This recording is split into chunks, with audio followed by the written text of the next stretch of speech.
आज आपकी मुलाकात करवाएंगे चौधरी शाह साहब से, जिन्होंने उस्ताद कमर चूहा पकड़ने वाले को अपने पास बुलाया और इनका कहना है कि वो मेरे साथ फराड कर चला गया। ये मुकम्मल कहानी क्या है, आइए इन्हीं की जुबानी जानते हैं। ਭਾਜੀ ਟੈਨਸ਼ਨ ਨਾ ਲਓ, ਕੋਈ ਰੋਲਾ ਨਹੀਂ, ਹੁਣੇ ਹੀ ਮੁੱਕ ਜਾਂਦੇ, ਹੁਣੇ ਹੀ ਇੰਜ ਹੋ ਜਾਂਦਾ, ਹੁਣੇ ਇਹ ਹੋ ਜਾਂਦਾ, वो हो ਜਾਂਦਾ। मैं कहा चलो जी। अच्छा, सबसे पहले मुझे बताइएगा कि उस्ताद कमर चूहे पकड़ने वाले से आपका राब्ता कैसे हुआ? ਉਹ ਭਰਾਵਾ ਬਸ ਸਮਝ ਲਾ ਵੀ ਕਿਸਮਤ ਸਾਡੀ ਮਾੜੀ ਸੀ ਤੇ ਉਹਦੀ ਚੰਗੀ ਸੀ। वो कैसे? ਉਹ ਅਸੀਂ ਆ ਫੇਸਬੁੱਕ ਚਲਾਉਂਦੇ ਬੈਠੇ ਸੀਗੇ, ਉਹ ਸਾਹਮਣੇ ਵੀਡੀਓ ਆ ਗਈ ਵੀ ਚੂਹੇ ਪਕੜਨ ਦਾ ਨਵਾਂ ਤਰੀਕਾ ਆਜ਼ਾਦ ਹੋ ਗਿਆ, ਇਹ ਹੋ ਗਿਆ, ਉਹ ਹੋ ਗਿਆ, ਹਮੇਸ਼ਾ ਤੋਂ ਜਾਨ ਛੁੱਟ ਜਾਏਗੀ। ਤੇ ਮੈਂ ਕਿਹਾ ਵੀ ਚੱਲ ਇਹਨੂੰ ਸੱਦਦੇ ਆ, ਤੇ ਅਸੀਂ ਵੀ ਚੂਹੇ ਆ ਫਸਲ ਸਾਡੀ ਸਾਰੀ ਤਬਾਹ ਕਰਦੇ ਪਏ ਨੇ। ਉਹ ਕਹਿੰਦਾ ਸੀ ਮੈਂ ਗਦਾਮਾਂ 'ਚ ਵੀ ਫੜ ਦੇਣਾ, ਮੈਂ ਫਸਲਾਂ 'ਚ ਵੀ ਖਤਮ ਕਰ ਦੇਣਾ, ਮੈਂ ਇਹ ਕਰ ਦੇਣਾ, ਮੈਂ ਉਹ ਕਰ ਦੇਣਾ। ਮੈਂ ਕਿਹਾ ਅਸੀਂ ਵੀ ਜਾਨ ਛਡਾਈਏ, ਸਾਰੀ ਫਸਲ ਤਬਾਹ ਹੁੰਦੀ ਪਈ ਆ, ਮੱਕੀ ਪਈ ਸੀ ਸਾਰੀ ਖਾਈ ਜਾਂਦੇ ਚੂਹੇ, ਨਾਲ ਆਲੂ ਲੱਗੇ ਨੇ, ਉਧਰ ਫਸਲਾਂ ਤਬਾਹ ਕਰਦੇ ਨੇ, ਕਣਕ ਲੱਗੀ ਉਹ ਫਸਲਾਂ ਤਬਾਹ ਕਰਦੇ। ਤੇ ਅਸੀਂ ਕਿਹਾ ਇਹਨੂੰ ਸੱਦ ਕੇ ਤੇ ਅਸੀਂ ਵੀ ਜਾਨ ਛਡਾਈਏ, ਤੇ ਉਹਦੀ ਕਿਸਮਤ ਚੰਗੀ ਤੇ ਸਾਡੀ ਮਾੜੀ ਵੀ, ਅਸੀਂ ਉਹਨੂੰ ਸੱਦ ਬੈਠੇ।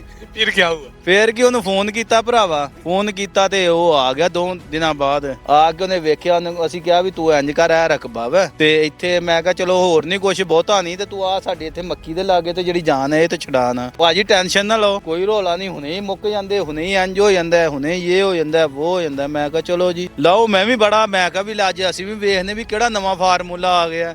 ਜਿਹੜੇ ਜੱਟ ਜ਼ਿਮੀਂਦਾਰਾਂ ਨੂੰ ਨਹੀਂ ਪਤਾ ਵੀ ਚੂਹੇ ਫੜਨ ਦਾ ਕੋਈ ਨਵਾਂ ਤਰੀਕਾ ਆ ਗਿਆ। ਭਾਈ ਉਹਨੇ ਖੋਲੇ ਬੈਗ ਬੂਗ, ਕੱਢੀਆਂ ਉਹਦੇ ਚੋਂ ਕੜਿੱਕੀਆਂ ਤੇ ਪਿੰਜਰੇ ਪੁੰਜਰੇ ਕੱਢੇ। ਮੈਂ ਉਦੋਂ ਹੀ ਸਮਝ ਗਿਆ, ਮੈਂ ਕਿਹਾ ਲੈ ਵੀ ਚੌਰੀ ਤੇਰੇ ਨਾਲ ਤੇ ਹੱਥ ਹੋ ਗਈ। ਤੇ ਹੁਣ ਅੱਗੇ ਅੱਗੇ ਵੇ ਵੀ ਹੁੰਦਾ ਕੀ ਆ। अच्छा, मुझे बताइएगा कि उसने कितने चूहे पकड़े यहाँ से? ਉਹ ਚੂਹੇ ਕੀ ਫੜਨੇ ਸੀਗੇ, ਉਹ ਭਰਾਵਾ ਅੱਧਾ ਪਿੰਡ ਇੱਥੇ ਆਇਆ ਹੋਵੇ, ਸੱਦਿਆ ਹੋਵੇ ਵੀ ਆਇਓ ਤੁਹਾਨੂੰ ਨਵਾਂ ਤਰੀਕਾ ਦਿਖਾਈਏ ਵੀ ਚੂਹੇ ਕਿਵੇਂ ਫੜਦੇ ਨੇ।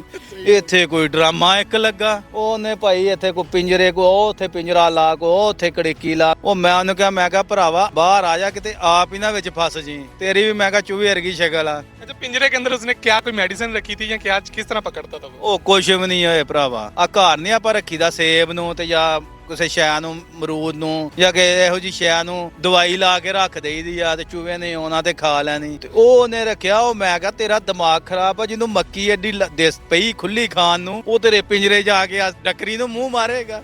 सही हो गया। तो कितने पैसे आपके साथ उसने फिक्स किए थे कि इतने पैसे लूंगा एक चूहा पकड़ने के?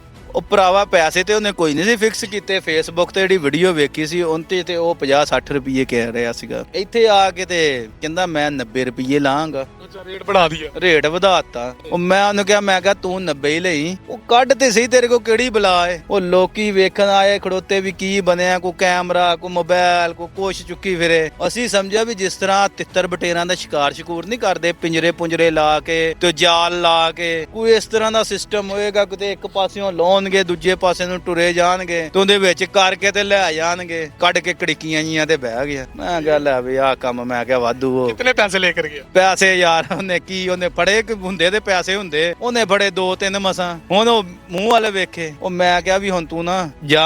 ਉਹਨੂੰ ਭਰਾਵਾ 10,000 ਰੁਪਇਆ ਦਿੱਤਾ। 2 चूहों का 10,000? ਆਹੋ। ਉਹ ਮੈਂ ਉਹਨੂੰ ਕਿਹਾ ਮੈਂ ਮਾੜਾ ਬੰਦਾ, ਮੈਂ ਗਰੀਬ ਬੰਦਾ, ਮੈਂ ਕਿਰਾਇਆ ਲਾ ਕੇ ਆਇਆ, ਮੈਂ ਤੇਲ, ਮੈਂ ਇੰਜ। ਉਹ 10,000 ਰੁਪਇਆ ਉਹਨੂੰ ਦਿੱਤਾ ਤੇ ਹੁਣ ਤਾਂ ਭਾਈ ਬਸ ਆ ਜਾਨ ਛਡਾਈ। उसके पास ना, वो डॉक्टरों के पास नहीं होता स्टेथोस्कोप, वो भी होता है। उससे क्या वो चूहा चेक कर पकड़ता है कि कहीं चूहा है या चूही है या प्रेग्नेंट तो नहीं है? ਉਹ ਨਹੀਂ ਚੈੱਕ ਚੁੱਕ ਕੋਈ ਨਹੀਂ ਕਰਦਾ। ਉਹ ਮੇਰਾ ਖਿਆਲ ਕਿ ਉਹਨੇ ਸਿਖਾਇਆ ਆਪਣੇ ਬੈਗ ਚੋਂ ਛੱਡ ਦੇਈ ਉਹਨਾਂ ਚੋਂ ਵੀ ਚਲੋ ਨਿਕਲੋ ਏ, ਚਲੋ ਨਿਕਲੋ ਏ, ਮਾਲ ਖਾਓ, ਮਾਲ ਖਾਓ। ਉਹ ਜਿੱਦਾਂ ਦਾ ਹੋ ਕੇ ਗਿਆ, ਸਾਡੇ ਹੋਰ ਵੱਧ ਗਏ ਨੇ। अच्छा, उससे भी ज्यादा हो गया? ਹੁਣ ਤੋਂ ਵੀ ਜ਼ਿਆਦਾ ਹੋ ਗਏ ਨੇ। ਉਹ ਮੈਨੂੰ ਲੱਗਦਾ ਵੀ ਉਹ ਬੈਗ ਚੋਂ ਆਪਣੇ ਵੀ ਇੱਥੇ ਛੱਡ ਗਿਆ ਵੀ ਇਥੋਂ ਖਾ ਵੀ ਲਓ, ਜਦੋਂ ਰੱਜ ਗਿਆ ਮੈਂ ਆ ਕੇ ਲੈ ਜਾਊ। सही हो गया। लास्ट में हमारे देखने वालों के लिए क्या पैगाम देना चाहिए? ਵੇਖਣ ਵਾਲਿਆਂ ਨੂੰ ਇਹ ਹੀ ਆ ਵੀ ਬਾਜੋ ਉਹਦੇ ਕੋਲੋਂ। ਉਹ ਕੋਈ ਤਰੀਕਾ ਤਰੂਕਾ ਨਹੀਂ, ਜਿਹੜੇ ਉਹਨੂੰ ਪੈਸੇ ਦੇਣੇ ਜੇ ਉਹ ਆਪ ਹੀ ਕੋਈ ਕੜਿੱਕੀਆਂ ਜਾਂ ਦਵਾਈ ਦੂਈ ਲਿਆ ਕੇ ਪਾ ਲਓ। ਬਾਕੀ ਮੇਰਾ ਭਰਾ, ਇਹ ਫਸਲਾਂ ਗਦਾਮਾਂ ਚੋਂ ਚੂਹੇ ਕੋਈ ਨਹੀਂ ਜੇ ਮੁੱਕਦੇ, ਘਰਾਂ 'ਚ ਦਵਾਈ ਦੂਈ ਪਾ ਕੇ ਤੇ ਮੁੱਕ ਜਾਂਦੇ ਜੇ, ਖੁੱਲੀ ਜਗ੍ਹਾ ਤੋਂ ਕੋਈ ਨਹੀਂ ਜੇ ਮੁੱਕਦੇ। ਇਹਨਾਂ ਦੇ ਜੋ ਹੈ ਖਾਣਾ ਹੀ ਖਾਣਾ ਇਹਨਾਂ ਨੇ, ਬਰਦਾਸ਼ਤ ਹੀ ਚੰਗੀ ਆ। बहुत शुक्रिया जी। तो नाज़रीन, शाद भाई की आपने गुफ्तगू सुनी, बिल्कुल सही। इन्होंने कहा कि चूहे खत्म करना बहुत मुश्किल बात है, खास तौर के ऊपर फसलों के अंदर से। बाकी तरीकाकार क्या है वो भी आपने जाना कि कोई नया तरीका नहीं है, वही पुराना तरीका जो हम घरों में इस्तेमाल करते हैं चूहे मारने के लिए या घरों से भगाने के लिए। इसके बारे में आपकी क्या राय है, हमें कमेंट्स बॉक्स में जरूर बताइएगा। वीडियो अच्छी लगी तो दोस्तों के साथ शेयर कीजिएगा। अल्लाह हाफिज।